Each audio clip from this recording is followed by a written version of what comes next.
Oh, the ramparts we watched were so gallantly streaming, and the rockets spread glare, the bombs bursting in air, gave proof through the night that our flag was still there. Oh, say does that star-spangled banner yet wave o'er the land of the free and the home of the brave.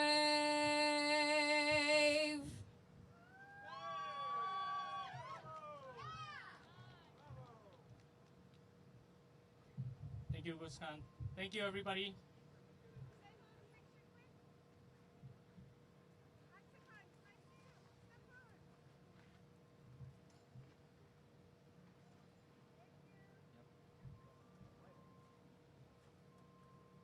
Now, without further ado,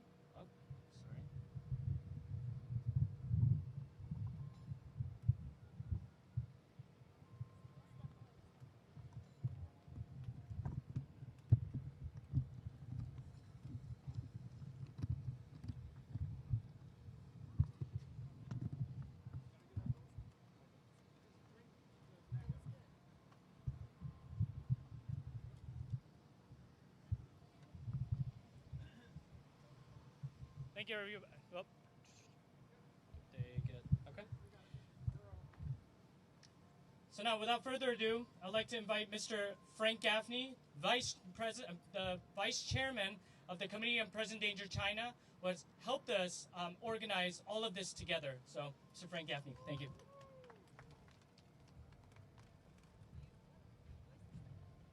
Thank you, Se-Hun. I'm going to take advantage of a visual aid here, both to shield myself from the intemperate climb, as well as make a statement about the nature of what brings us here today.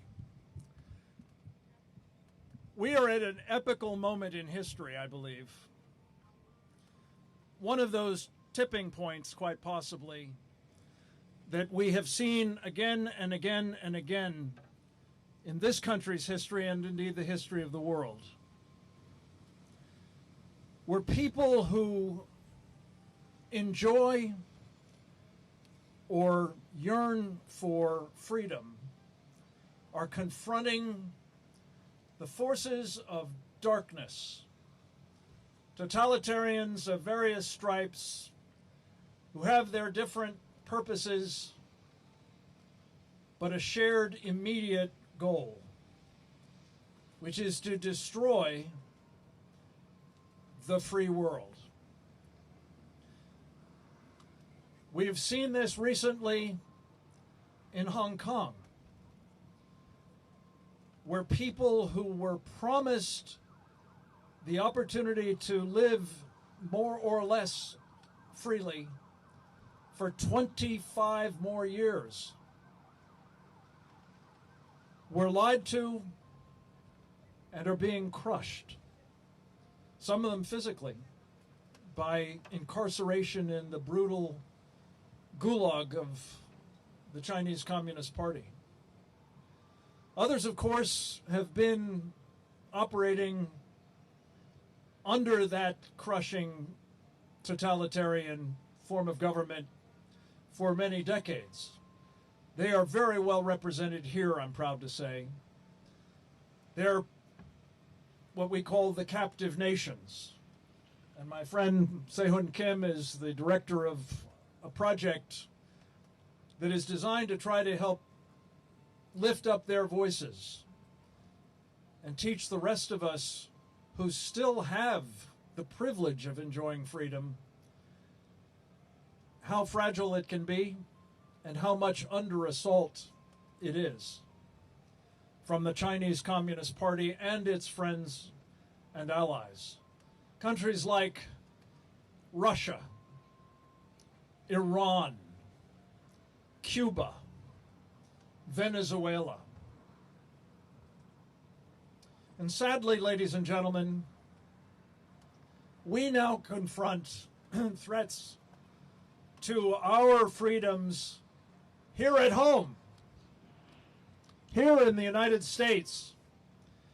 My friend Mark Levin has just today released this new book which documents just how grave our threat is from an American strain of totalitarianism.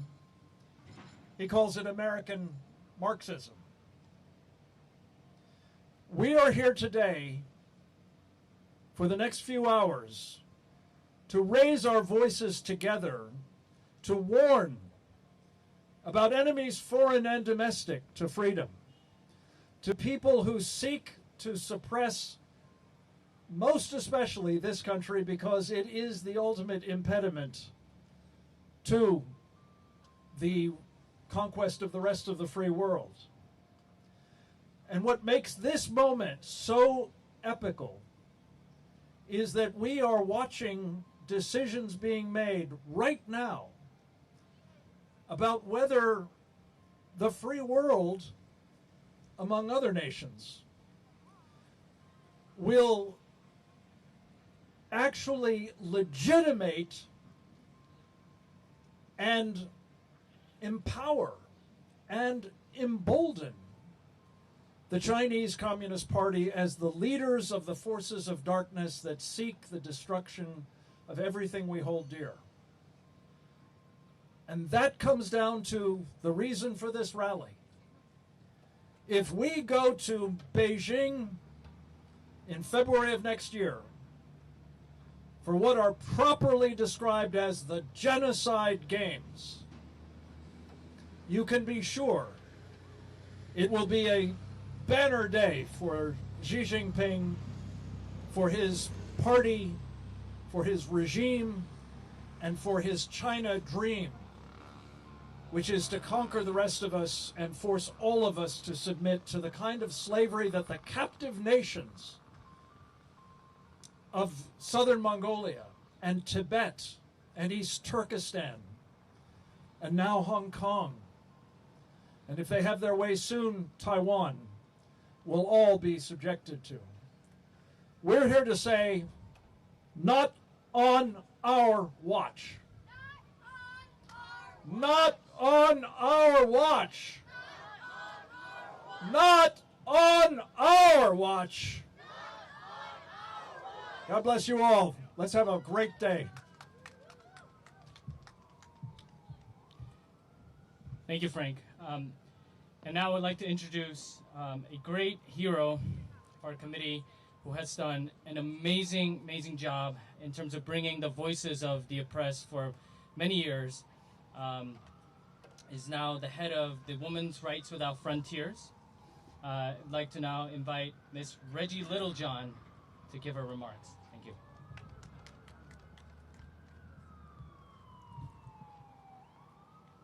Hello, and thank you for coming on this incredibly hot day.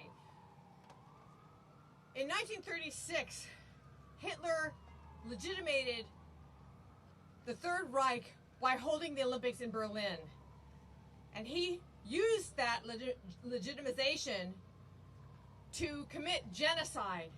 And here in 2021, we have another genocidal regime that is set to host the Olympics. But it's worse this time, because in 1936, we didn't know what Hitler was going to do, whereas in 2021, we know what the Chinese Communist Party has done. And what they have done has been officially declared to be genocide. So, how are they committing genocide? They are committing genocide against the Uyghurs and the Kazakhs and other people in the Xinjiang East Turkestan region through forced abortion, forced sterilization, forced infanticide, forced labor, removing parents from their children, and putting between 1 and 3 million people in concentration camps and possibly harvesting their organs for transplant. What more does it take to say that it's not okay for them to have the honor of hosting the Olympics? In 1936, we said, in the Genocide Convention, that came out of the 1936 Holocaust, all of that, we said never again. What does never again mean? Does it mean never again unless it's China? Does it mean never again unless we have some kind of economic ties? Never again means never again. Never again. Never again. Never again. We gotta mean it. We can't just say these words. So what does it mean? Under the Genocide Convention, the United States and all the other signatories, and there's more than 150 countries who are signatories of that convention, are required to prevent and punish genocide. How do you punish genocide? Well, I'll tell you a way you don't punish genocide. You don't punish genocide by having the Olympics, by celebrating the Olympics on the soil of the country that's committing genocide. Not only is China brutally murdering its own citizens, and that is one of the hallmarks of a totalitarian regime, by the way, the peacetime murdering of their own citizens. But they've also exported their crimes worldwide. They unleashed the coronavirus upon the world, causing 3 million deaths, 600,000 just in the United States, and untold economic devastation. They are flooding our shores with deadly fentanyl. They have stolen countless billions of dollars in intellectual property. They, in my opinion, are a transnational criminal organization, and we should break all economic and diplomatic ties. Not only that, but the Chinese Communist Party should be banned from the Olympics, in my opinion. South Africa was banned for more than 20 years because of apartheid. Why not ban China because of genocide? So, I think we should ban China. Ban China. Ban China. Ban China. Ban China. Ban China. Thank you. Reggie, Rushan is here. Okay, Robert.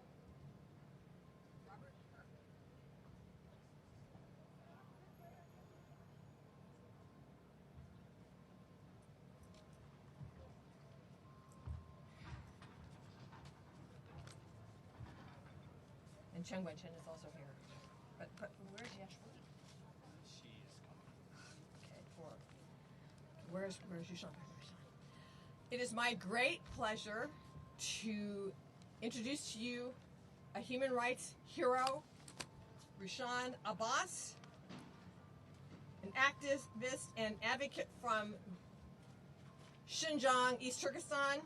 She's the founder and executive director of the nonprofit Campaign for Uyghurs, and she has become more prominent in international activism following her sister's detainment by the Chinese government in 2018. So thank you so much, Rushan, for gracing us with your presence. And please tell us about what happened to your sister. Thank you. Thank you so much. Would you like me to hold this for you? I can hold it. Thank you so much. Thank you for organizing this event today. Right now, in East Turkestan, millions of Uyghurs are being imprisoned against their will in concentration camps.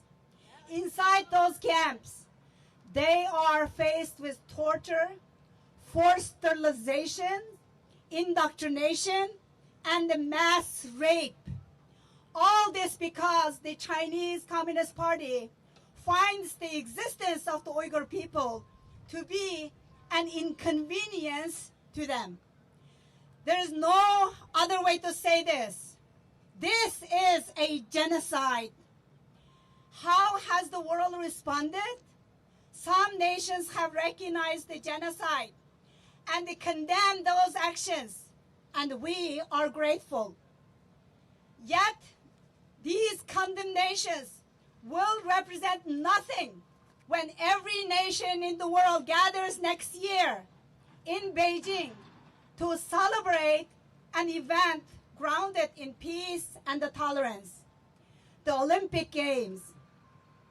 As spectators sit in the stadiums and the diplomats gather to discuss global developments, they will congregate within a nation that has shown no regard for the sanctity of the human life. The Olympics should promote universal human rights. And how can they, in a nation that's committing a brutal genocide against those that reside within its borders?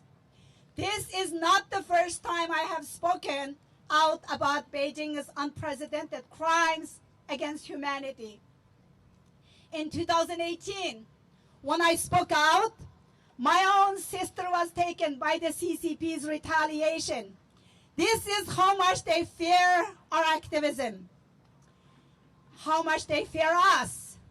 Since then, I have spoken again and again, demanding to end this genocide. I have begged the world to act, to strip off of this prestigious hosting rights from PRC, to boycott these genocidal Olympic Games, and to take a stand for humanity. Have we not seen enough already? Have we not seen children who have lost contact with their parents? Have we not seen the women sexually abused, their souls robbed from them? Have we not seen men forced to labor to produce goods for brands who offer empty promises on human rights? My question then to the world on the eve of these Olympic Games is, what will be enough? Will we have to see the Uyghurs destroyed, a people annihilated, as we swear we would never again allow? Every nation that attends these games is offering tacit support and endorsement of such action and legitimizing the government engaging in it. In 1936, the Olympic Games were held in Berlin, Germany. Jewish activists demanded a boycott as word of the Holocaust had already begun to spread. Did the world act then? No. Instead, the games went on and the Nazis legitimized itself in the minds of the world. We failed then. We failed to stop that genocide then. Rarely does history offer us a second chance. Campaign for Uyghurs, in association with Jewish World Watch, the Peace Project, and the Jewish Movement for Uyghur Freedom have launched the Berlin to Beijing campaign to issue a demand that we learn from that history. This is not a choice about whether to attend a game or whether not to. It's a choice to either say, we as a race, as a human race, value the dignity of our brothers and sisters and choose to protect them, or we do not. How then can there even be a choice? Boycott Beijing 2022. Thank you.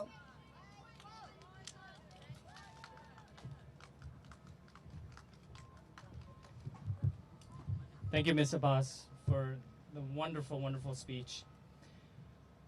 Now I'd like to invite the representative of His Holiness the Dalai Lama and the Central Tibetan Administration, who has also worked very tirelessly all throughout the years for the cause of Tibet, also as an education minister back in Dharamsala, India.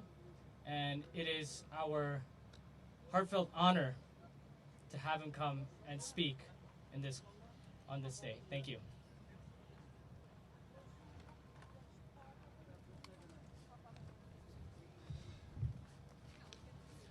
Tashi Dilek. Tashi Dilek. It seems there are a lot of Tibetans here. Good to know that. Thank you, Kim, for your introduction.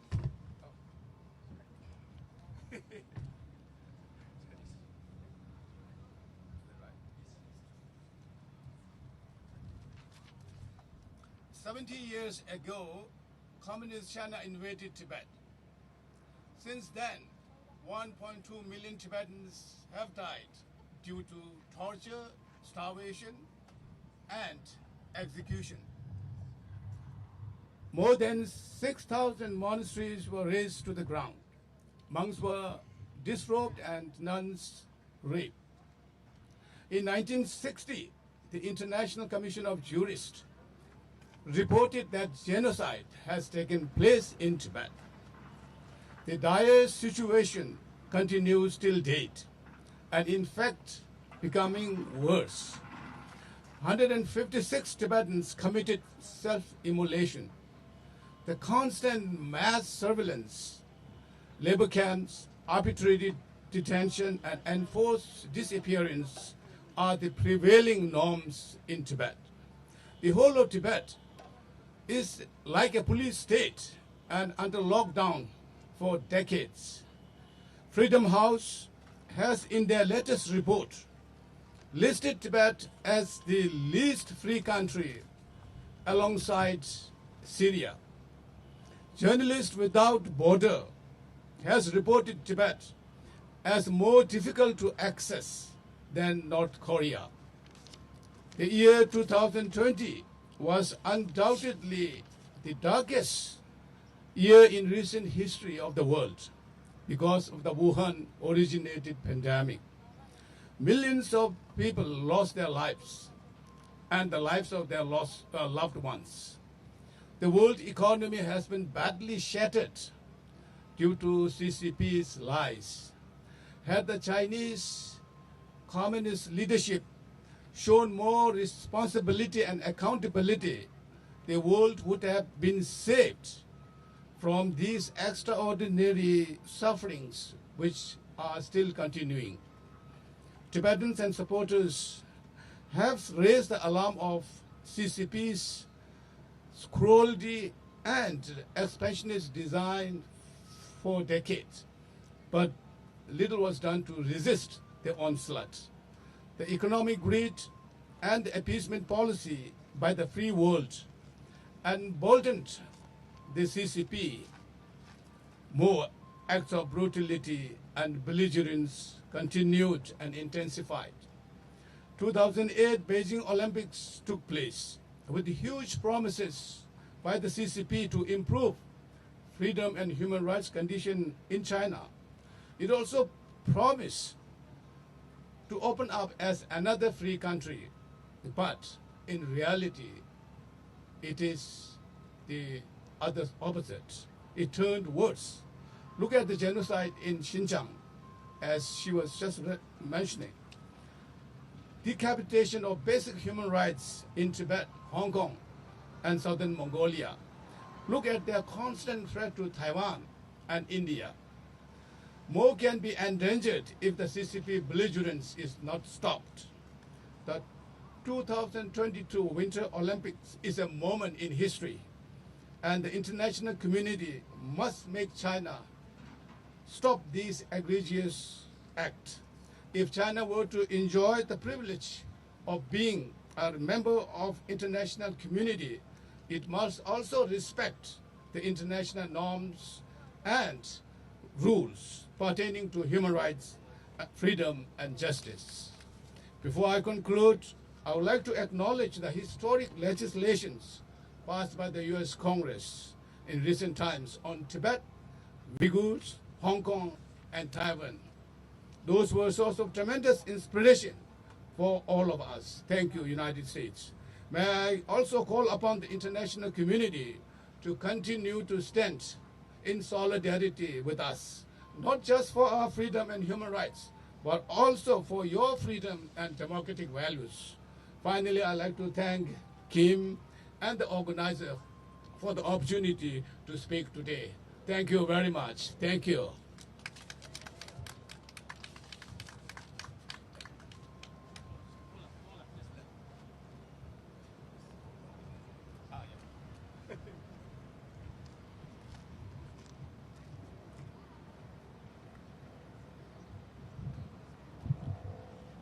Thank you. And now I would like to invite Ms. Dee Dee Laugesen, the Executive Secretary of the Committee on Present Danger China, and also the Director of the Save the Persecuted Christians, and her work to advocate for those who cannot voice themselves in the world has made a tremendous difference around the world, and we are very honored to have her. Thank you.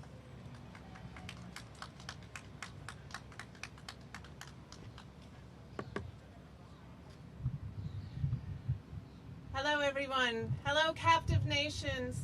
Thank you so much for showing up in force today to stand against the communists of China.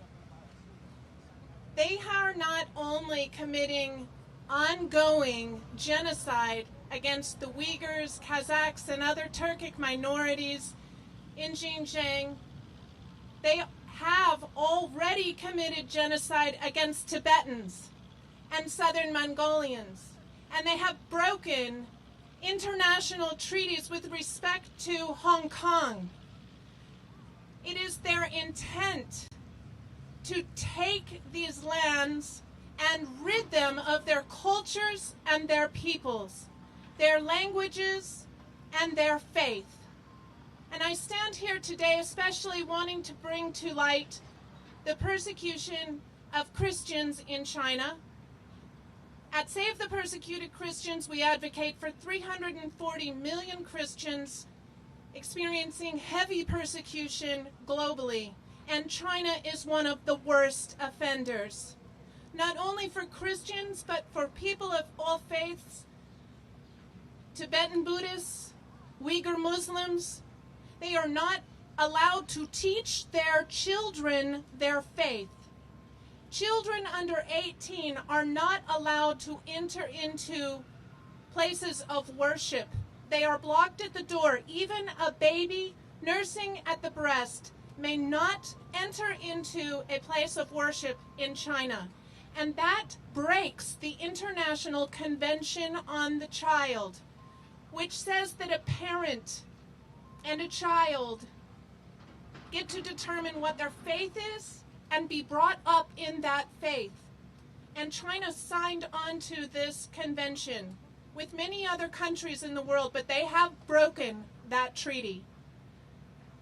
So it's not just about Hong Kong or Tibet or Southern Mongolia. It is also about the people of the world who are coming under the influence of China because they're offering what they say is easy money for development. But in reality, they are enslaving the planet. It is their intention to do so, to do to others what they are doing to the Uyghurs, to the Tibetans, to the Southern Mongolians, and now to Hong Kongers. The international community must stand against communist China, who is acting with impunity.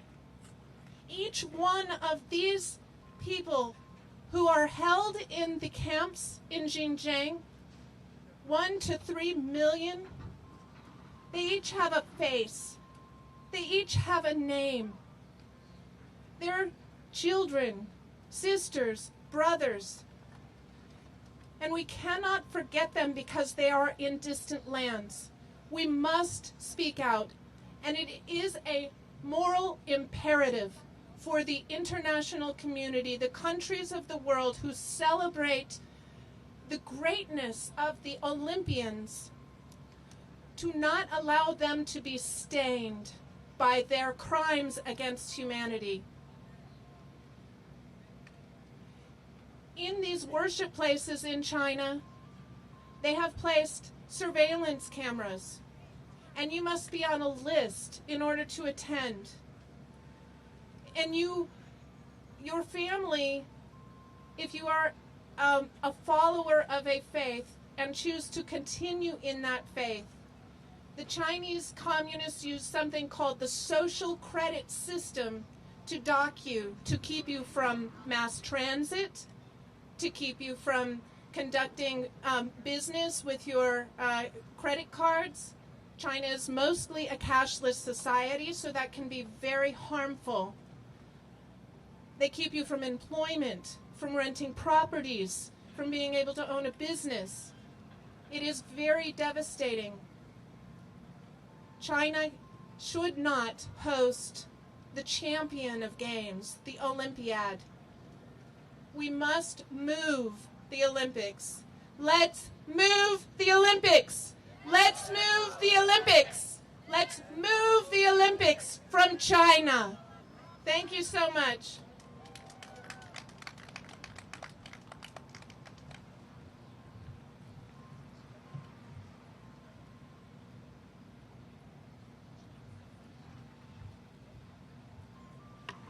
Next, it is our great honor to introduce to you activist and even Nobel Peace Prize nominee Chen Guangcheng, who is probably the bravest person I've ever met in my life. So he was exposing forced abortion, forced sterilization in his community in Linyi, China. For that, he went to jail, was tortured, put under house arrest. And I spent 3 years dedicated to an international campaign to free him. And thank God, he's now on American soil. He just became a U.S. citizen. And his wife, Yuan Weijing, is here. She also is very brave. They went out together in the middle of the night to interview people and gather data and evidence about the forced abortion. So she's just as brave as he is. They left their 2 kids sleeping at home and went out and interviewed these people. And they are going to be, Chen Guangcheng's statement is going to be translated by yet another hero, Yashui Cao, the founder and president of China Change. So would you please come to the stage?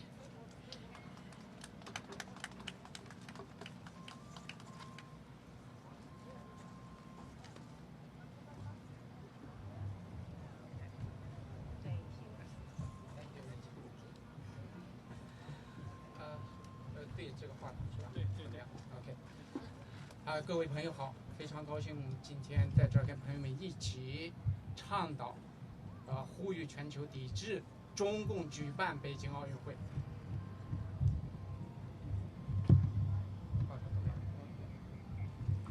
要拿下来吗？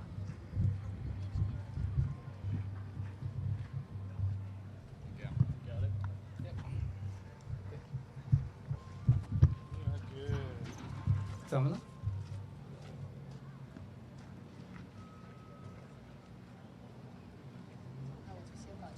好，你先看一下。 Hello, friends.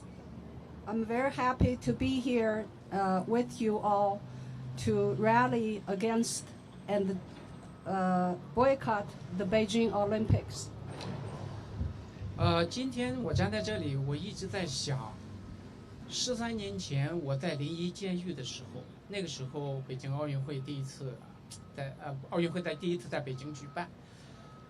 我从短波里听到中共当时在西藏的打压迫害，在国际的呼吁下，不得不允许一部分记者到西藏去看看究竟什么情况。当走到一个寺庙的时候，一群喇嘛哭着走出来说：“西藏没有人权，西藏没有自由。”可是很快，西方在没有提出具体的要求的时候，就答应去参加北京奥运会。朋友们，我们要让我们要能接受这样一幕重新在北京上演吗？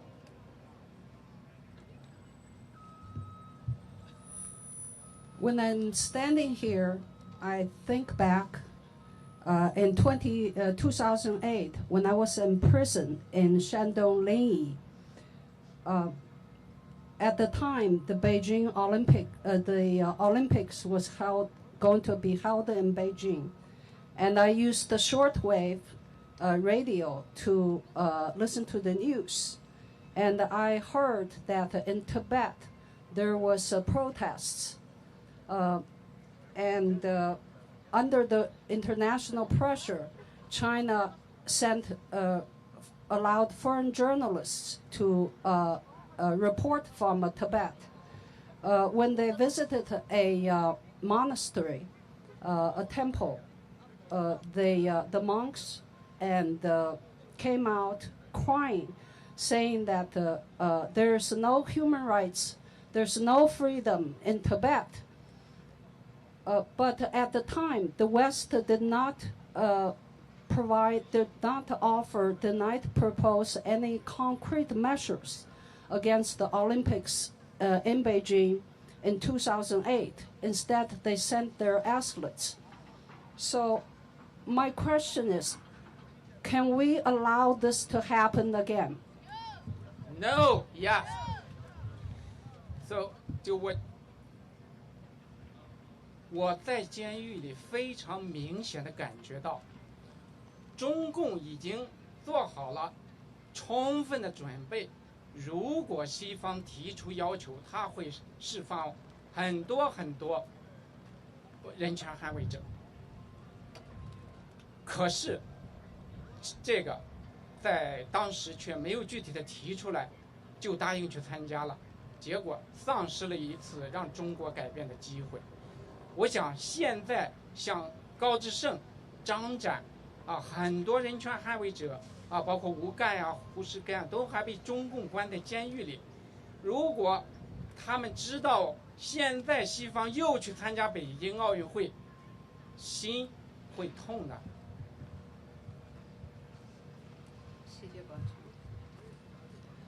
At the time when I was in prison, when I listened to the radio, I have the feeling that the CCP was prepared could be releasing some political prisoners if the West was adamant about releasing them, making such demands. But this time around, we, Gao Zhisheng, Zhang Zhan, Hu Shigen, Wu Gan, there are many more prisoners. They are in prison. If they know the West is repeating the same mistakes, they're joining the Olympics again. What a tragedy would that be? 所以从这个08年以后，我们看到西方国家参加中共的奥林匹克之后，等于给了中共肯定，等于认可了中共。结果是什么呢？中共利用从西方偷来的高科技，打造出动态识别系统、面部识别系统，监控全国人民，打造出了金盾工程、天眼工程。那么现在我们看看新疆，100多万被关进集中营，有很多被送到了内地的监狱。再看看蒙古、西藏，特别是香港，司法独立被完全破坏，言论自由丧失殆尽。中共现在还在威胁台湾。不仅如此，想想新冠病毒导致美国多少人死亡，导致世界多少人死亡，比这个珍珠港事件要厉害多少倍。在这种背景下，我们不想办法去讨伐中共，还要参加他办的什么国际活动？不要妄自菲薄，不要瞧不起自己。After 2008 Olympics, the West, in effect, has endorsed the CCP, so emboldened the CCP. So in the years between, CCP developed the high technology surveillance system, some sky eyes and facial recognition and etc. to convey the entire country. In Xinjiang, at least over 1 million Uyghurs and Kazakhstans are imprisoned. Many of them were sent in prisons in internal China. Now Hong Kong, freedoms are deteriorating there, and CCP is threatening Taiwan. Not to mention that the COVID-19 has spread to the whole world, in America and around the world. How many people have died? of this CCP virus. And this is many more times more severe than Pearl Harbor. We, instead of rallying against the CCP, we're doing the same thing. 我想从中共附体中国几十年，上亿人被他害死、整死，通过饥荒饿死，3亿多胎儿直接被从母亲的子宫里掏出来杀掉，上至80岁的老人，中共可以把他非法拘禁、人间蒸发。这样一个邪恶政权，我们应该拒绝和他为伍，应该拒绝和他立约。那么几十年来，西方社会一直在谈人权，谈着谈着要关起门来和中共谈人权了，那人权对话变成了人权废话，绥靖政策到处盛行，导致的结果是什么？中共不仅在迫害中国人民，反而把魔爪伸向自由世界，对我们的自由生活进行破坏和渗透。这是不是说明我们的人权关注人权的措施出了问题啊？所以我们必须纠正，从抵制奥运会开始，展开对中共的惩罚，一直到把它扫进历史的灰烬为止。Over the 70-some years during CCP's reign, so many billions of people died during famines and political campaigns. Over 300 million babies were killed in mothers' wombs. Seniors over 80 years old can be arbitrarily detained and evaporated. Such an evil regime, we should not stand with them. We should not do things with them. Years of human rights dialogue has turned into years of human rights nonsense, a waste of time. The result is that CCP not only oppress its own people, now it has turned into its hand and long arms into the rest of the world through infiltration. So the question we ask us, what has been wrong with the measures we have been taken? Starting from this Olympics, we should be punishing the CCP all the way until we bury it in the history trash can. Thank you. Thank you very much. Thank you, everyone. Let's stand up against Communist Party. Yeah. Communist Party is an enemy of humanity. Yes. Thank you.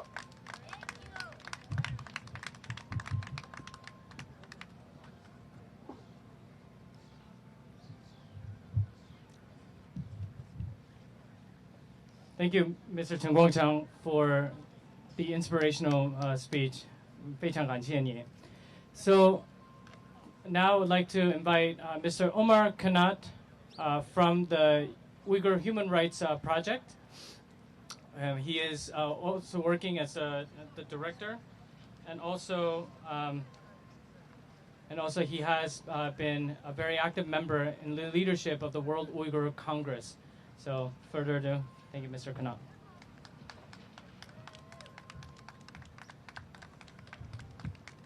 Hello, hi everybody. My name is Omar Kanat, so I'm the Executive Director of Uyghur Human Rights Project and Chairman of the Executive Committee of the World Uyghur Congress. It's inspiring to be here today with such a powerful coalition of human rights champions. 20 years ago, when the 2008 Summer Olympics were awarded to Beijing, the Chinese government claimed that it would improve the human rights in order to host such an important world event. we tried to warn the international community that this was a serious mistake. Uyghurs, Tibetans, Hong Kongers, Southern Mongolians, Taiwanese, and Chinese Democrats knew that the Chinese government would use this international spotlight to claim that the whole world admired the Chinese Communist Party and that China had become a world leader. That was what exactly happened. The promises to improve human rights were sham. After peaceful protests across more than 60 Tibetan towns in March 2008, just before the Olympics, the government clamped down with terrible violence. The Central Tibetan Administration reported 200 to 400 Tibetans killed. There were 5,600 arrests of Tibetans between March 2008 and January 2009. Just 1 year after the 2008 Tibetan protests, in July 2009, Uyghurs organized a peaceful protest in capital city of Urumqi. The story was the same. An unknown number of innocent Uyghurs were killed by security forces or beaten to death by mobs, and 3 days of violence. Thousands of young Uyghurs were disappeared into police custody, but we have no way to know the real number. The government shut down the internet for more than a year to stop information from getting out. The architect of the post-Olympics crackdown on Tibetans, Party Secretary Chen Guangcheng, was transferred from Tibet to East Turkestan in 2016. Then the genocide of my people began. Uyghurs in East Turkestan are facing the gravest threat than any other time in history, all because of the genocidal policies of the Chinese government. Millions of Uyghurs and other Turkic Muslim people are in concentration camps, prisons, and other penal institutions where they are subjected to psychological and physical torture and systematic rape. Chinese government has placed Uyghurs who are outside the camps and prisons under constant surveillance using cutting-edge technologies. Hundreds of thousands of Uyghurs have been conscripted into forced labor factories all over China. The Uyghur language has been banned from the schools. Islam, our religion, has been criminalized. China is attempting to destroy everything essential to Uyghurs. If genocide is not a red line for the International Olympic Committee, then what is? Is there any situation that the IOC will say is unacceptable? To justify their decision to keep games in Beijing, Olympics officials are forced to whitewash the genocide in East Turkestan and claim that Olympics have nothing to do with human rights. History will judge them very harshly. They must move the games away from Beijing if they do not want to be remembered forever as the organizers of the genocide games. NBC will also be forced to whitewash the genocide in order to broadcast the games. Olympic sponsors like Coca-Cola and Samsung are going to taint their logos forever if the games stay in Beijing.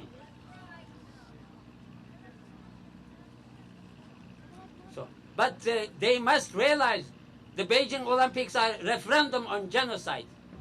This is not a slogan, it is an objective fact. Business as usual is a vote in favor of whitewashing genocide. Now is the time for the governments, corporate sponsors, and the national teams to hold an emergency summit to move the games. There is no other choice. Thank you.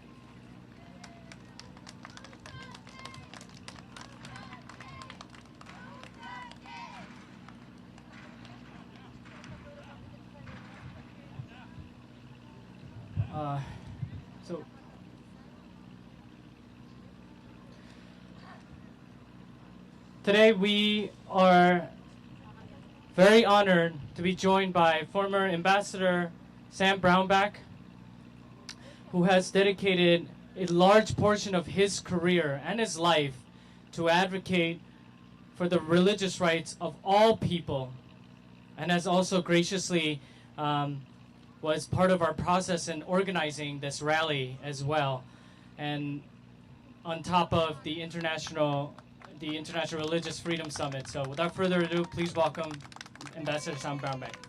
Thank you. Oh, thank you. I appreciate that. Boy, I'm seeing a number of faces of people that I know that you have been through persecution yourself. Your family has been through it. You understand. And you've dealt with it. And I want to thank you for the courage you've shown and your families have shown in standing for this against the persecution. I want to ask a simple question. Omar, good to see you as well. Good. I want to ask a simple question. Should we hold the Olympics in a place that is actively conducting a current genocide? Is there any precedent for us holding an Olympics in a country that we know is currently conducting a genocide? There's no precedent for it. And on top of that, it's a genocide of the Uyghurs. I believe it's been a genocide of the Tibetan Buddhist people. You've seen persecution of Christians.